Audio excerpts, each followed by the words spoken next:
Do you think someone who's only been cycling for 6 months can ride 500 kilometers in 8 days? What if I told you that all the rides would take place over the busiest time of the year for them, and cycling likely isn't the priority and time is limited? Does that help paint a picture? Do you feel any doubt? Would you ask me about the physical ability of this cyclist or how much time they've spent on the bike? Would you ask if all the riding is outdoor or indoor, or what the weather's like or where they live? I'd say these are all valid questions. Well, I'm the cyclist in question.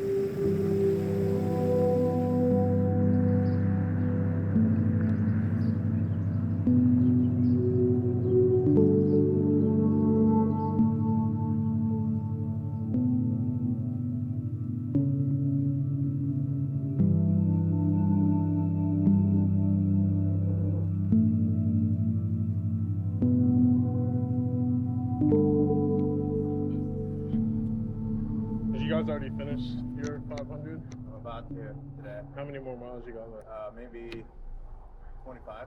Nice. How about you? Same. I came in today with, I think, 37. Did like 3 on the indoor this morning, and then I just caught up with the group right halfway because I live like close to where I started at.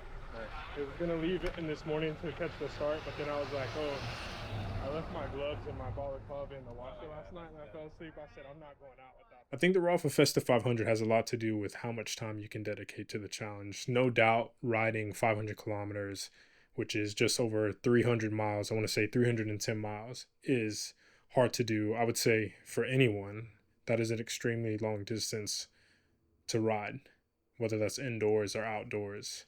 But I want to say time. The time that you can dedicate to it this time of the year when it's happening is hard. I think for anyone that is celebrating the holidays. And as much as it's physically demanding and challenging, I also think mentally it's challenging. Just seeing those miles, seeing those kilometers add up, seeing that distance add up to that end total. Like, how long is it going to take to get there? What is that pace that you're going to get there? And I know for me, I tried to take it as easy as I possibly could and make the pace manageable over the entirety of the challenge, something that's feasible for me and my physical shape for cycling. I've only been cycling since June of 2025, and I've ridden a decent amount from June to December, but I wouldn't say it's been super consistent, like 4 or 5 days a week, or say, I don't know, 8 to 10 hours a week of cycling, trying to get myself in better shape. Now, a bit of that has changed since picking up my indoor cycling setup, which is from Wahoo, the Kicker 2 with the Zwift cog, and it's made cycling a experience where I can also gamify indoors. And I've actually been enjoying taking on cycling indoors a lot. I feel like it's been able to bring me to a place where I can find that consistency a lot easier this time of the year, given the weather in Seattle, and also just be able to hop on and not think about the route or think about just any of the planning. It's something that I can just squeeze in with my schedule and just be able to hop on and go, which has been extremely nice. Leading up to the Rapha Festive 500 event, I feel like I was finding my base physically on the bike, and I think that felt great. I only found out about the Festive 500 a few days before it kicked off, and actually on the day that it started. I didn't originally plan to take on the challenge. I just happened to be already riding indoors, and once I turned on Zwift, they have all of the promo for the Festive 500 happening. And whether you're actively choosing to participate in or not, when you're riding on Zwift, it already is telling you these miles are going to count towards the Festive 500. So I figured, what the heck, why not just jump in on the challenge and see if I can get it done. So with this challenge taking place between December 24th through the 31st, for me, it was busy with holidays and all of the family obligations and events happening, which I thoroughly enjoyed. But I knew I was going to need to take whatever time I had and try to dedicate that to being on the bike and trying to get as many miles or kilometers in as I could day by day, and just letting that add up over the time. That was my mindset going in. Whether I could ride 30 miles in a day, 5 miles in a day, 10 miles in a day, 100 miles in a day, I just knew by the end I knew where I needed to be. So for the sake of this conversation, I'm gonna go over the distance I did each day in miles, even though the Festive 500 is in kilometers. I'll put a conversion up on the screen so you can get an idea of how much I was doing in kilometers too as well. So for the first day of the Festive, I started out strong. A total of 35.6 miles was covered, and I did this in 2 separate rides on the indoor riding on Zwift.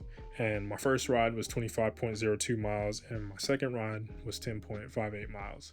Now, this day I did have a family event happening, so I did that first ride before that family event and did those 25 miles.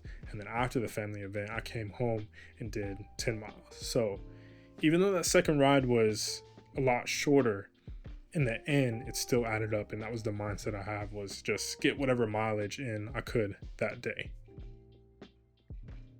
So for the second day of the Festive, I was off, and that was Christmas. And taking one day off of completing this challenge obviously made it harder to do in the end, but it was just near impossible for me to get any miles in on Christmas, but it was all good. Day 3 of the Festive, really short. 3 days in, honestly, not looking that great at all in terms of getting that mileage in, but some mileage was covered. And on that day, I only rode a total of 6.18 miles. And you would think, okay, this is day 3, the total mileage should be up way more, because right now I'm just over 40 miles total, and I've got to complete 310 miles by the end, right? So I needed to pick it up. Big time. Day 4 is where I kind of got back on schedule in terms of getting a little bit of a higher mileage in. So day 4, I rode a total of 32.18 miles, and I did this in multiple rides. This was a little bit of my style, and my process is just get whatever rides that you can in, whether it was indoor, outdoor, or however many rides throughout the day, whatever time you had, just squeeze it in. So day 4, I had one ride of 7.03 miles. I had a second ride of 5.07 miles. And then I had a third ride of 20.08 miles. And that was all for day 4. So 3 separate rides. What I did was basically jump between different routes on Zwift, just to make it a little bit easier for myself, trying to fill it out, because I didn't actually want to do a bunch of climbing. So I jumped between a few different routes there, and that explains why I jumped between so many different places. But I think it was less about trying to get a bunch of elevation in, and just trying to find what's the easiest way for me to complete it in my physical shape. Day 5 of the Festive, only a few more days to go. I really picked it up in a major way and essentially doubled the mileage that I'd been doing previously on those 30 plus mile days, and did a total of 66.93 miles. But the kicker, no pun intended, on this day was a mix of both indoor and outdoor. And I just figured this would make it a little bit easier for me, make it a little bit more interesting. I also mentioned how doing this challenge was also a big mental challenge too, as well as physical. So I actually started the day off riding indoors. So my indoor ride to start the day was 10.02 miles. And after that, I went outdoors and I rode a total of 20.28 miles. But this was my first ride outdoor of the challenge, and I don't have a bunch of winter kit, and honestly, I feel like my winter kit is not even the warmest. And when I was out, I was pretty cold. I feel like my feet were feeling it, didn't have any toe covers, and my Adidas Velo Sambas were the shoes that I've been currently using for cycling. And I just did what I could, and I thought maybe I could ride more that day, given that the weather was pretty compliant. I think it just got to the point that it just got too cold for me, and I was like, you know what? I think in order for me to do this, I need to go back inside. I don't want to get too ambitious and essentially just freeze myself out. But it was a nice day to ride outside. I just did a loop around Mercer Island and then came back home. And then once I got back home, kind of just gave myself a little bit of a break. And then I hopped back on the indoor and did a total of 24.06 miles on Zwift. So that was nice to mix it up, indoor, outdoor, indoor. And this was a few days after Christmas. So day 5 was December 28th. And after Christmas, I had some time free up for me after Boxing Day, the day after Christmas, and I knew I wanted to complete this challenge, so I had to set aside time for myself to do this, and I did just that. And I was pretty laser focused on getting it done, and just monitoring myself, monitoring my body, my energy, and just trying to ensure that I'm getting enough rest to do all this too as well, and make sure that I'm recovering and then able to get back fresh the next day on the bike. There was one more ride. There was a ride that I just did later in the day after just changing courses on Zwift that I did for 12.57 miles. So a total of 4 rides, actually. 1, 2, 3, 4. Just looking here at my Wahoo app, just making sure I've got it correct. So a total of 4 rides that day. Just trying to switch it up, keep it interesting for myself. Day 6, we've got a few more days to go. Only a few more days to go, and day 6 was my biggest day thus far. And day 6 was pretty exciting because this is the furthest distance I've ever cycled. And even though it was on the indoor, it still counts, right? Day 6, I did a century, and I honestly couldn't believe that I did this. I completed it. I think riding that century indoors was very mentally challenging. It was one of those things where I was like, hey, if I'm going to accomplish this festive, if I'm going to accomplish this challenge, I've got to really show up today, try to get as much mileage as I can and just get on the bike and just try to really push. And I did 100.1 miles on the indoor. I chose a pretty flat route. I want to say this is like the flattest route that you can do on Zwift, and it's Tempest Fugit. I can't remember. But it was a really big day for me, and I felt like a really huge sense of accomplishment riding this far. This is something I wanted to do outdoors, but I just haven't done this time of the year. The days are a lot shorter and the weather's a lot different, and I'm sure there's other people out there conquering it, and I'm just not on that level. It's levels to cycling truly, and I'm just not there yet. And with riding this amount of miles indoors, I just try to keep myself occupied as much as I could. I watched a bunch of films. I watched The Summer of Soul, All of the Horses. I watched Man on Wire, and just watched a few different documentaries to really motivate myself. And then I also watched Knives Out. So it was a lot of fun. I essentially just put Zwift off on the side and the monitor on the side. I put the movie just right in front of me, and I just more so just focused on pedaling and then just watching the movie, and not really trying to focus on how much distance that I'm riding every single second of pedaling, and just really just try to zone in and settle in and just be at ease and just relax and try to enjoy the time as much as I could, and also take breaks. I think at every 25 miles I would just take a break, get off the bike, and then get back on. And then halfway through the ride, when I got to 50 miles, I want to say I took about an hour break, give myself a chance to really get a good meal in. And just throughout the whole ride, I just tried to make sure I was fueling myself properly so I wouldn't bonk and I would just be able to continue. And yeah, it was a lot of fun. I got a cool new kit on Zwift for it, and just some bragging rights for myself, and just able to give myself a pat on the back for cycling that many miles. And it's pretty cool to do. And I think it's hard to do indoor or outdoor, but I feel like it's even harder to do indoor because you don't have as many things like kind of taking in your interest, like when you're on the bike. Like when you're outdoors, you're going through so many different places or surroundings, maybe when you're going out for that century, or at least I would.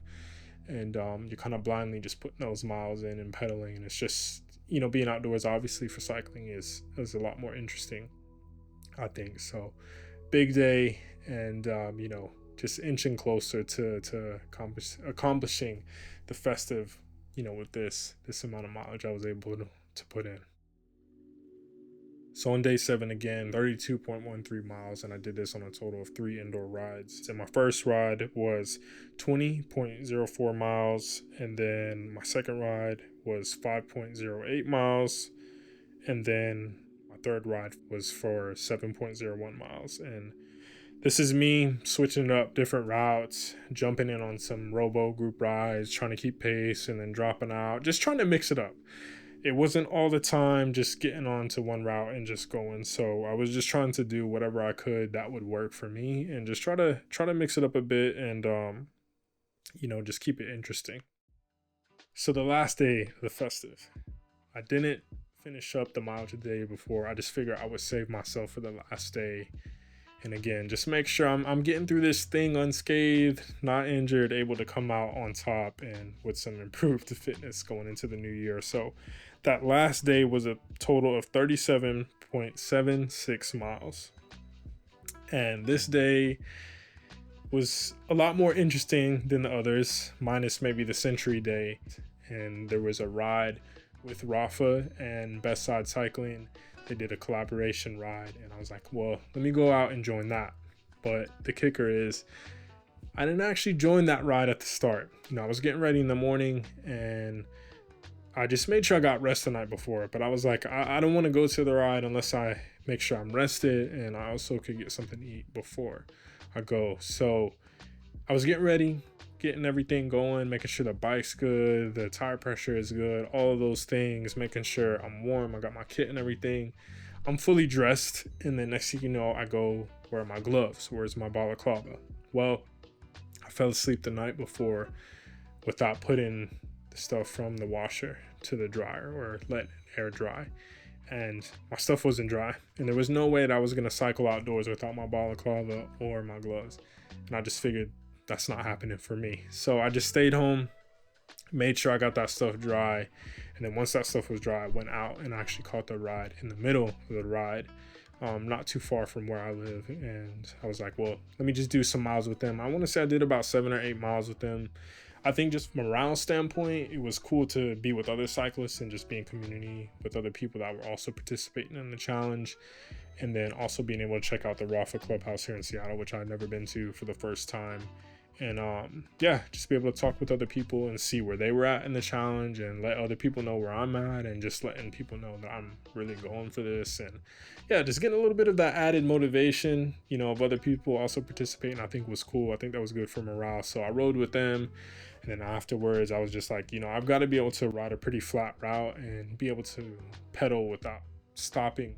So I went on the Burt Gilman Trail and just pretty much finished all my mileage on there for the most part until I was able to get some last bit of mileage coming back home. But the bulk of the mileage was done on the Burt Gilman Trail, and that was a lot of fun, man. I rode to different places across the waterfront, rode up to through Magnolia, Golden Gardens, and then around like U District, and then came back home and hit some familiar routes. So a lot of the route that I had been on, I'd rode before, but I think finishing this challenge outdoors just felt right to me, and it added just that little bit of interesting twist and I think spice to for me completing it. So even though I did that last ride outdoors, I did manage to squeeze in one more very short ride after I thought I was done.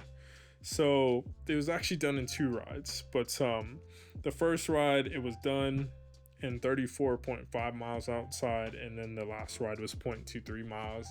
I think sometimes when you share the data from Wahoo over to Strava, sometimes it'll short you 0.1 miles, and that's exactly what happened to me, because I thought I was done, and I went inside and I ended the ride. I'm like, yeah, I'm done, the challenge is complete, Strava updated, and then I see like I see on Strava on the challenge for the Festive 500 499 kilometers. I'm like, man, I'm thinking this was the ride that ended it. I was like, I gotta go back around the block and just go back outdoors and finish it, and that's exactly what I did. So the very last ride was a bit uneventful, but nonetheless it was still completed. So after I did that last ride, I was done, and just feeling that huge sense of accomplishment. I'm just like, wow, I completed it.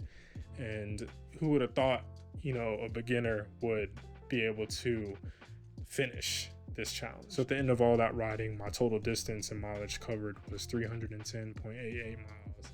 And a very huge sense of accomplishment just came over me, just thinking like, wow, I just started cycling 6 months ago, not even in the best physical shape or condition to cycle. And yeah, I just got out there and made it happen, and I was able to accomplish this both in a physical perspective but also mental, and be able to take that momentum into the new year and just continue to build that foundation of fitness on the bike up. I think that was something I was really excited about, is just being able to push myself. So overall, it was just an awesome time participating in the Rapha Festive 500, and I was able to secure this roundel as well from Rapha from the local clubhouse here in Seattle.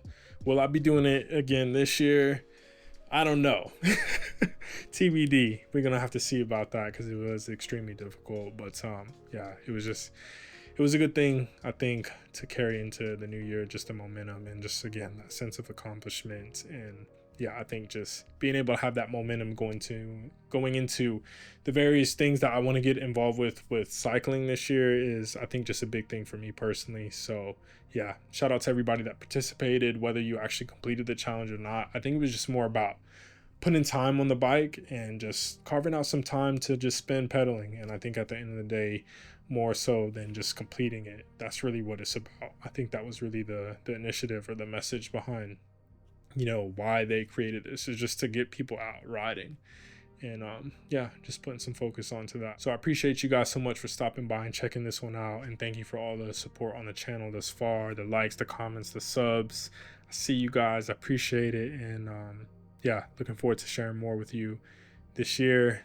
Big year for Break and Pedal, 100,000% documenting the journey, man. I'll see you guys in the next one. Holla.